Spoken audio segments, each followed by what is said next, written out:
Hey, what's up, family? It's Coach Josh here again on a daily play. And today's daily play is for the ladies. And today, ladies, we're going to be talking about 11 things to expect from men, or in other words, realistic expectations to have from men. But before we get into this video, before we even get to all these points, make sure you go to my website right now, iamunplugged.com/worksheets, and there you'll be able to download my worksheet where you'll be able to examine your expectations and lighten what you desire and where you are in life and see if you match.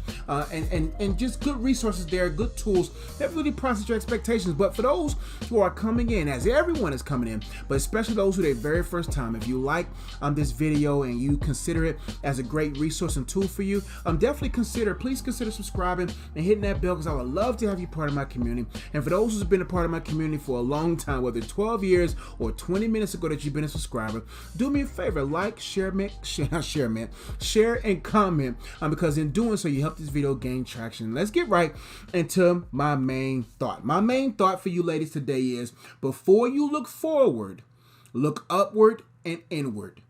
Before you look forward, looking forward to marriage, looking forward to relationship, looking forward to being with the man, look upward and inward. My question for you today is this: are you setting yourself up to be disappointed?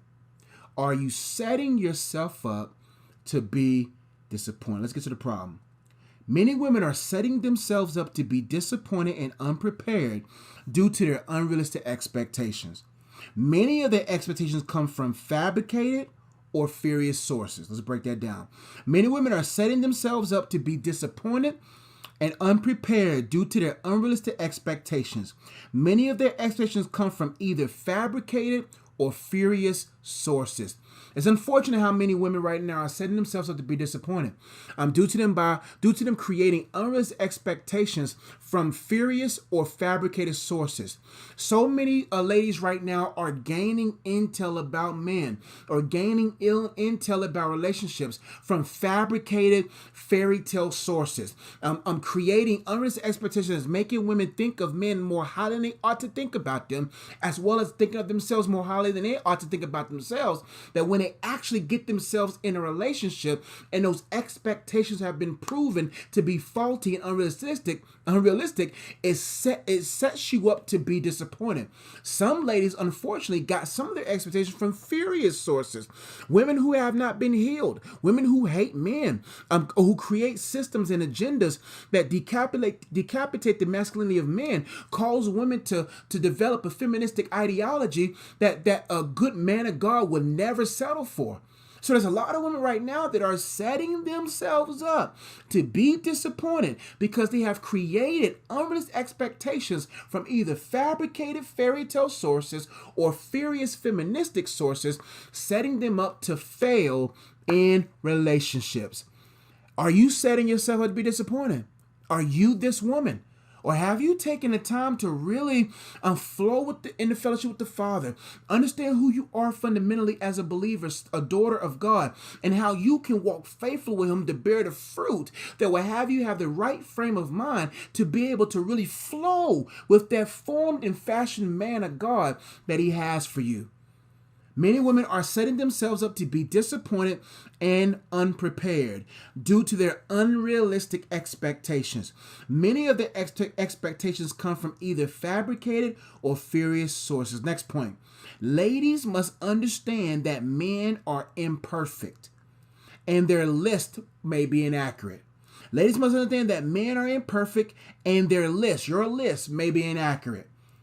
You have to understand that maybe you have this complex or ideology that a man is supposed to be a certain kind of way, whether it's due to how you was brought up, X, Y, and Z, or whatever. But if you begin to understand that men are imperfect, then empathy and grace builds versus you need to meet these expectations. I'm not saying that a woman shouldn't have expectations. They should be biblically sound and at an area where she also meets those expectations in her life. But a lot of ladies right now are not understanding that they could be creating a perfect picture of a man, and that the only way they're going to be married is in the marriage supper of the Lamb. And the only time they're going to ever be married is married to Christ in heaven. You know what I mean? Being the bride part of the church, because they want a perfect man. But you have to understand that men are imperfect, and it could be that your list could be inaccurate, that you have to really assess God and say, God, honestly, I'm not going to even concern myself about this list. Here are the things that I would like in a man, but God, I want you to take things off and add things on so that I can see your confirmation in the list. And I'm not, but some ladies and some men idolize their list, that if a woman don't meet this list, but they develop that list through carnal desires and not from Christ-focused desires, and they set themselves up to be disappointed when they realize that either they've been single longer than they desire to be because no one matches their list, or they get with someone that matched their list in face value, but the value beyond their face don't match the list thoroughly, and you set up with a fake joker than a person that has been made by God. Now, let's keep going. They must understand the difference between men and the man Jesus Christ, and the difference between perfect and progression. See, what that does, ladies, that sets you up to have grace. One thing that men need from their women is grace, because it's a lot of pressure being a man. I can tell you that. I won't say pressure, but it's a lot of responsibility. And if a woman comes in a relationship with these unrealistic expectations, and this man is just doing what God is telling him to do, then he's going to feel overwhelming pressure. Not only does he have pressure in the street, not only has he pressure with women barely wearing anything, not only does he have pressure on the job, pressure with anything, now he's getting the pressure from you, and he's supposed to get grace from you, right? And so empathy must lead you. Grace must guide you. Right? So that you will be able to say, you know what? I'm not going to expect from this man I'm not going to expect no more from this man than God expects from him. And that gives you empathy, because you already know we're not talking about imperfect. We're not talking about he's so imperfect that he's not marriageable or dateable. We're talking about he's a human. He's going to make mistakes. That you got to not have such a grip on this list and a grip on these ideologies and a grip on these expectations that this man can't live. This man can't breathe. This man can't make mistakes without you. Be like, oh my gosh, our relationship's in jeopardy. And the man just made one simple mistake. And unfortunately, when men and women have these unrealistic expectations, a misdemeanor turns into a maximum punishment crime. That was just a misdemeanor. It was just I missed an opportunity to operate in a proper demeanor. It was a misdemeanor. It was an accident. It was a mistake. But since we so caught up in these expectations in this perfect picture of marriage and this perfect picture of relationship, that one small mistake, oh my gosh, will our children grow up without this? The man barely made a mistake.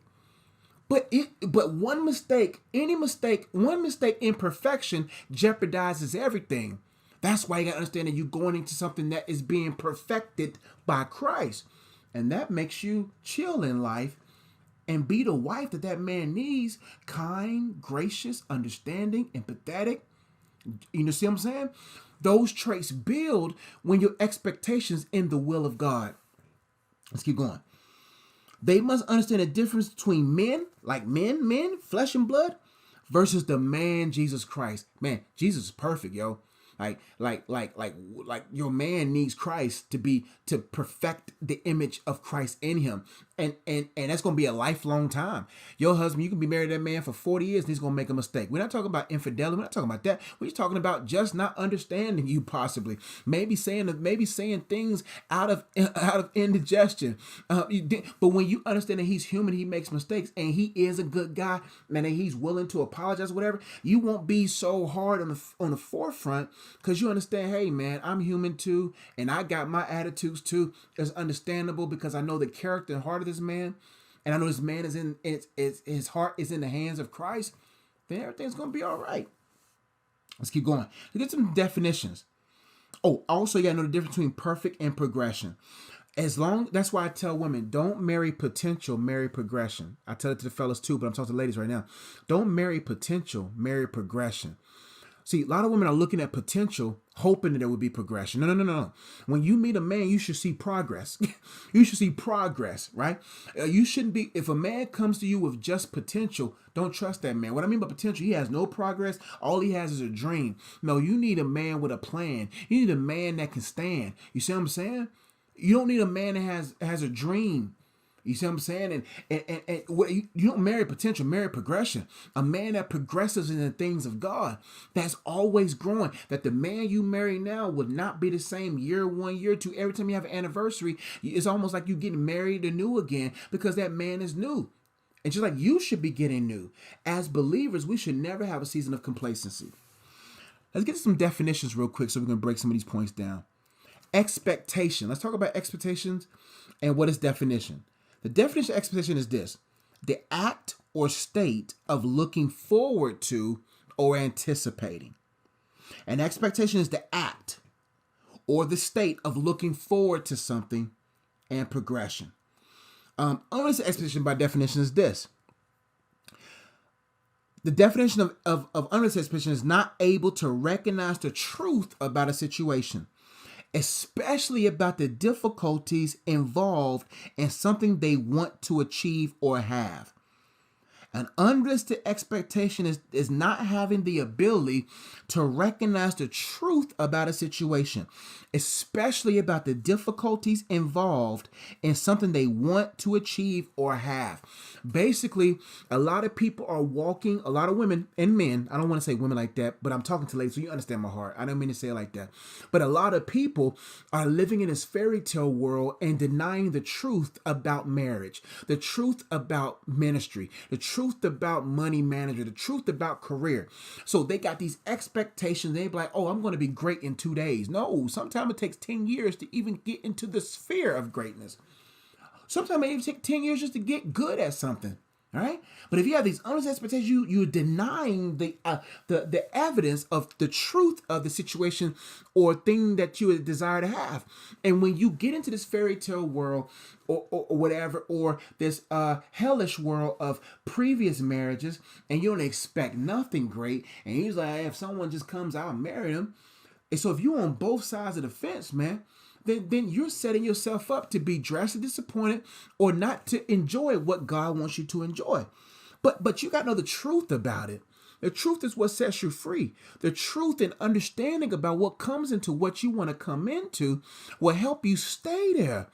But when you get this fairy tale world and you gathering ideals and philosophies about where you want to be in life and achieve, but they're not realistic, man, you set yourself up to fail. Unrealistic expectation is not having the ability to recognize the truth about a situation, especially about the difficulties. No matter what you desire to have, there's difficulties there. And if you are far off and distracted by the fairy tale ideologies of that thing, then when you meet that difficulties, your emotions will arise and you will cause unnecessary pressure, and that man won't have peace. That man will be on a housetop, and you wonder why your man is not always around. You wonder why that man likes the company of other people, because it's better to be on a rooftop than be in a house with you. And that's vice versa with men too, but it's for the ladies. You know what I'm trying to say. Let's keep going. Second part of the definition is an expectation one doesn't meet themselves. Unrealistic expectation is an expectation you have for someone, but you don't meet yourself. We're not talking about what's exclusive for men. We're talking about gender neutral. We're talking about where it applies biblically for the man and the woman. And that's an unrealistic expectation. I expect you to do that. I expect you to have control over your purity and your self-control. I expect you to have control over your desires, but I can't control my mouth. Oh, and what happens with a lot of women, a lot of men, they make excuses that make them believe it's valid for them to be to expect from others, but not expect it from themselves. Oh, but my dad did this, or well, you did this, so I did that. No, the Bible is not respecter of persons. Yes, the word of God applies to what he did, but just because he did something doesn't warrant you to do something unbiblical. So we both have to be okay with that in order for us to walk peacefully in a relationship. Or well, not talking about me, but you know what I'm saying. Us at large have to do that. Also, or an expectation that supersedes the realistic ability of another. God ain't even expecting that from him, but you expecting it from him. Do you know how much pressure it is? Christ has allowed him to walk in freedom in that area, but you're trying to imprison him because of carnal, worldly expectations, superseding his realistic ability. You know that man loves his career, and his career has a cap of $60,000 a year, and that's his calling. You knew that before you married him, or you knew that before you contemplated marrying him. But you can't get mad when that man says, I'm just content with this. And y'all both agreed to it, but now you got caught up in the things of the world, and you're like, but man, I need you to get more money so I can have my $3 million home. But he's like, that's not what we agreed to. So we all got to make sure that we're not allowing the carnal influences of the world to make us cause unnecessary expectation on others. Let's keep going. Next point. Never make something other than heaven your most looked forward to experience. Never make something other than heaven your most looked forward to experience, etc. Because if you do so, you will be drastically disappointed. Marriage should not be the place you desire to be more so than heaven. Because heaven is the only unmovable thing. You see what I'm saying? And so if that's your most look forward to thing and you get hype and caught up in it, you'll make no time for God. You'll make no time for personal development. You'll make no time for mentorship and accountability. You'll make no time for that. All you're making time for is planning for that moment or whatever. It could be business. It could be entrepreneurial endeavors. But heaven must be the number one thing you look forward to. Everything else fails in comparison. I look forward to being married. I'm already married, but you may look forward to being married, look forward to different things, but it cannot supersede you looking forward to being in the presence of the Heavenly Father forever in eternity. Because when you do that and say heaven is my most look forward to thing, then marriage is fun, but it's not your everything. Then it puts the pressure off of you. It makes you walk in ease. It makes you not walk in stress. Let's keep going. Now, you have the right to expect these 6 things from him. You have the right. But my next list is, but you got to be prepared for these 11 things. Here are 6 things you're right to expect him to have. You have the right to expect the man to have this. But my 11 things you got to be prepared with also. You're right to expect him to have earning power. You have the right to make sure that man understands finance and that he can earn. You see what I'm saying? There's nothing wrong with that. That you look for his earning ability. Not that you need it, but you know that he's a good steward over his money. You don't have to worry about him if anything fails or falters, that earning stops. See, right now, all of my money pays for everything in regards to bills and whatnot. I cover everything. And I make sure that I create money. Like I create ideas that make more money. Like I'm not waiting for a rough time to create a new revenue stream. No, I'm working on 3 new revenue streams right now. I got 4 or 5 revenue streams planned out for next year. Every year, my goal is to create 2 to 3, no less than 2 revenue new streams a year. So that right now I got 11 revenue streams. My wife knows that in any given moment I can earn. Because I'm willing to learn. And so that about time I'm 40 years old, I probably got about maybe 20 or so revenue streams that's sustaining my main streams. You see what I'm saying? Keep my wife happy, whatever. So you have the right to expect him to have earning power, stewardship power, where you know that your money can be used for debt elimination, can be used to purpose development, can be used for investments that makes the empire bigger. But you don't have to worry about stressing. Is the light gonna be paid next month? Like my wife don't have to work. Like she's modeling. She works maybe 2, 3, 4 times a month. You see what I'm saying? But there's no pressure for her to work. So there's nothing wrong with expecting him to have earning power. X, you have the right to expect him to spot his X and thrive. I know what y'all thinking. What you mean, coach? Spot his X. No, not EX. X marks the spot. You have the right to expect him to know his purpose, know his spot as a man, know his spot as a husband, know his spot as a father, know his spot in regards to purpose, know his spot at God's feet and is thriving there. You have the right to expect that from a man. Should know his spot. X marks the spot. He's such in rhythm with God. He's always finding himself on top of an X. This is my spot. I'm thriving here. Nothing wrong. You have the right to expect that. P, you have you're right, or you have the right to expect him to P, pursue God and be sexually pure. You have the right. Every man, that is the expectation that you should have for a man. You should expect him to be a follower of God. If I'm going to follow you, you better be following Christ. And the moment you don't follow Christ, I can't follow you. So you're right to expect him to pursue God. That's a realistic expectation. Realistic expectation is for him to have earning power. Another realistic expectation for him to know his spots and his positions and know how to play those positions and thrive there. Another realistic expectation, you have the right to expect him to pursue God and to be sexually pure. He can't just meet you and then be sexually pure or try to be sexually impure with you. When you meet a man, he's supposed to be sexually pure and not cause impurity to be in the mix. That's an expectation. That's realistic. You have the right to expect him to enjoy your company. Like a man who, you have the right. Like if you don't enjoy my company, then why should we build a company together? If you don't enjoy me, why should we be a we? And before we make this me upside down, and I become your wife and you become my everything as my husband, before we make this me into a we, you gotta be okay with me Inc. You gotta be okay with me LLC before we do a we LLC. So that's the expectation. That's a realistic expectation for him to enjoy your company, to enjoy you and everything that comes with you. That's a realistic expectation. If not, kick rocks, bruh. Let's keep going. You have the right to expect him to be self-controlled and Christ-like. That's a realistic expectation. For him to be self-controlled with his hands, with his anger, with his emotions, with everything. You self-control. That's a fruit of the Spirit. If you're not fellowship with the Spirit, then we can't be with it. You see what I'm saying? And you expect him to be Christ-like. You got to be in your word, fellas, to know who Christ is so you can be like him, because that's who she wants to marry, someone that's Christ-like. Last but not least, you're right to expect him to respect your time, taste, etc. That's a real expectation. For him to respect your time, to respect your temple, to respect your taste, that's realistic. But you have to be prepared for these 11 things. These 6 expectations, there's more, of course, but these are like the kind of the basics. And there's more and more, of course, there's more, but I didn't want to make a 2-hour-long video. But you got to be prepared for these 11 things, because this is what is expected with the man.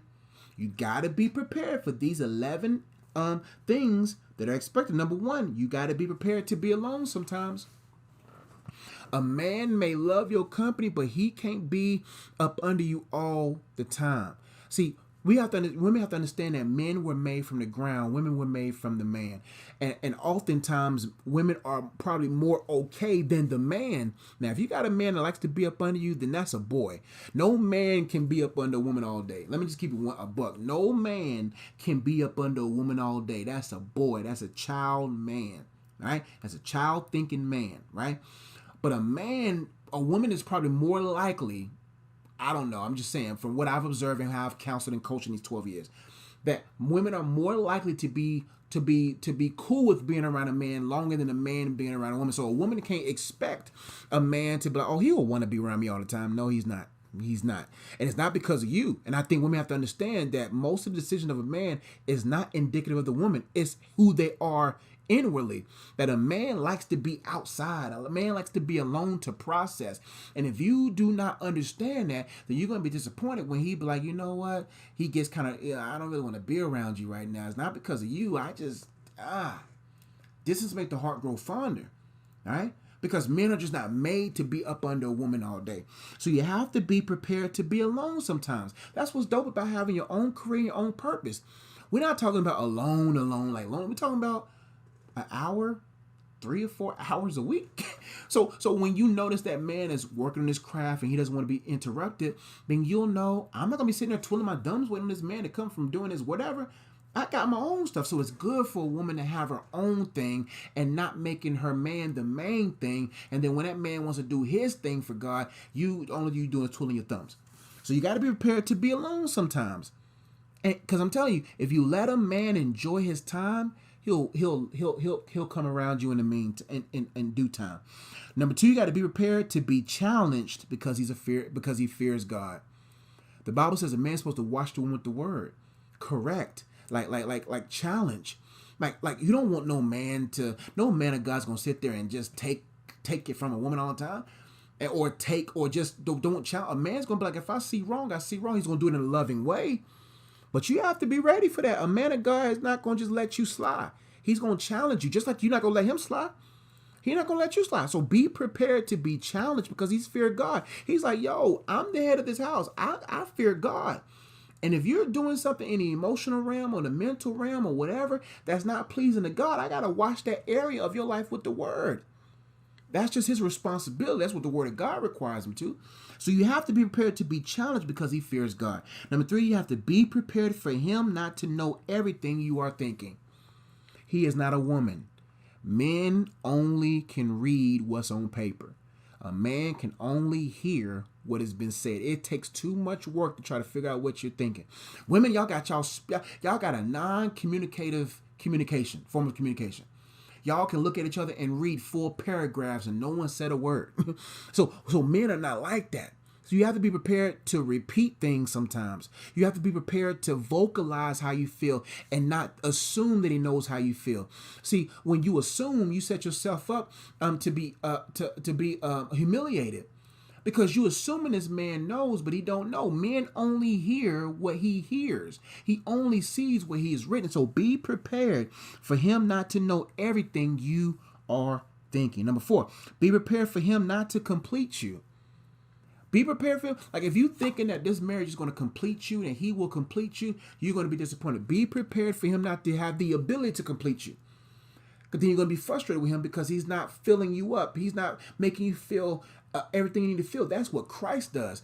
A man is supposed to compliment you, not complete you. You're supposed to compliment that man, not complete him. Christ is the only one by his Spirit that's able to complete you. That's why the Bible says, count it all joy when you go through various trials.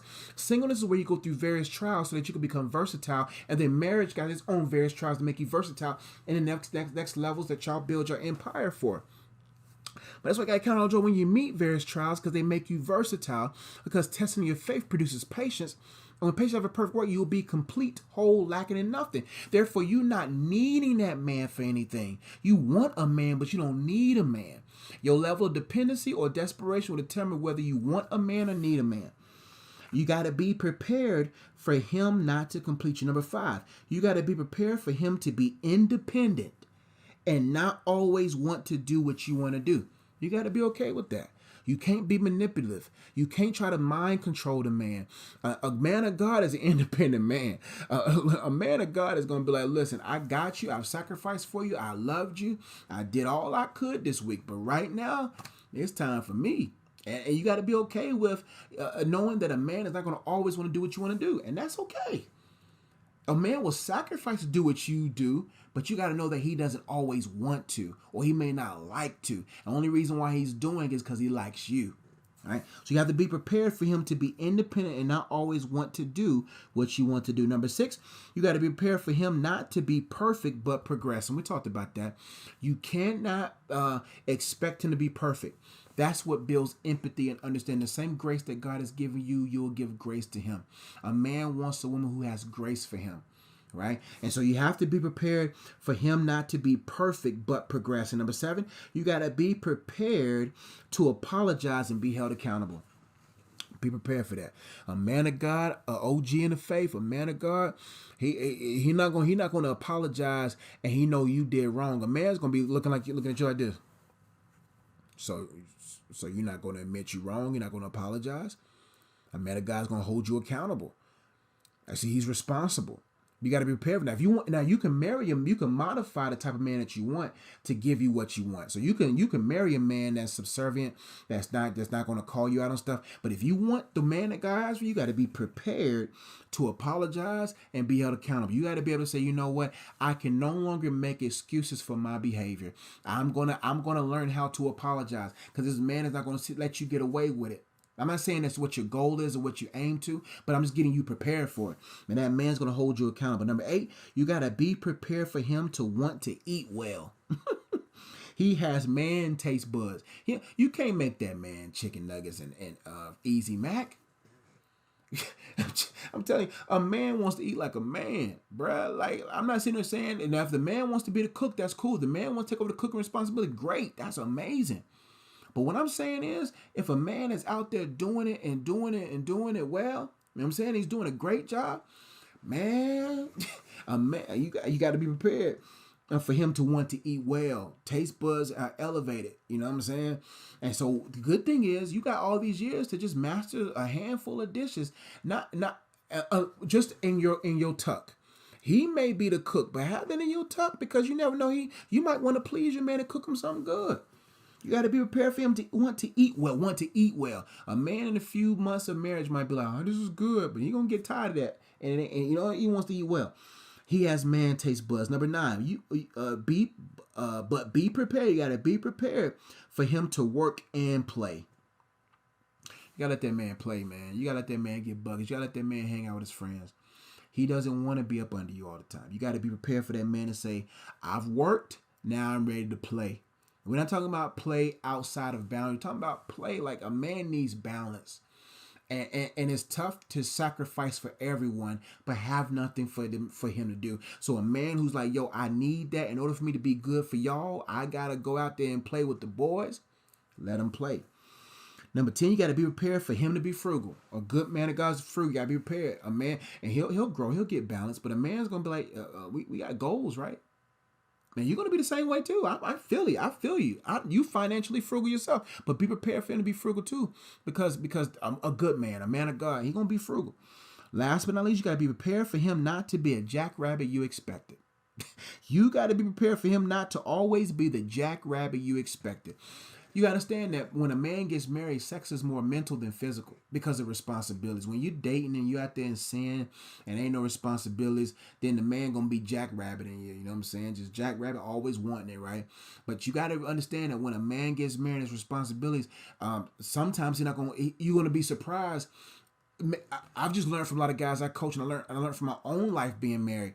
You're not gonna. It's not that the woman's not attractive, not that your wife not attractive. It's just that it's more mental now. So you have to be prepared for him not to be the jackrabbit you expect him to be.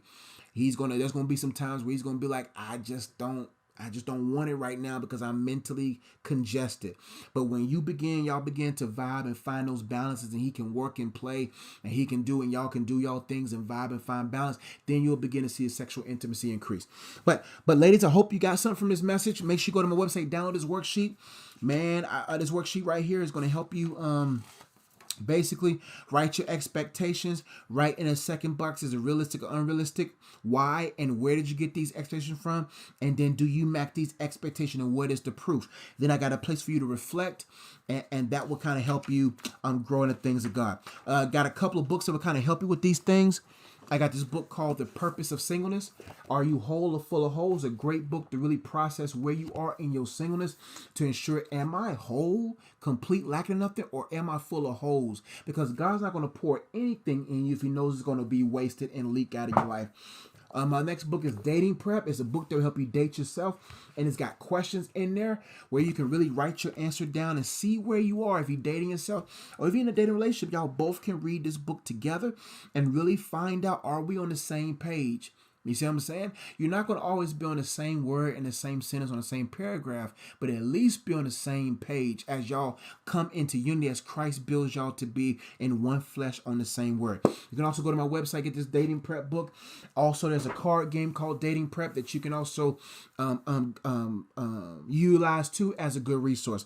Hope y'all ladies got something from this. Share, comment, let me know what you got from it. There's more expectations I could add to it, but you already see I went 33 minutes, and I'll be on this thing for 4 hours or so. But I love you. You know I do. Like I always say, ladies and gentlemen, those who watch my videos, run the play well, y'all. I'll see y'all next time. Peace.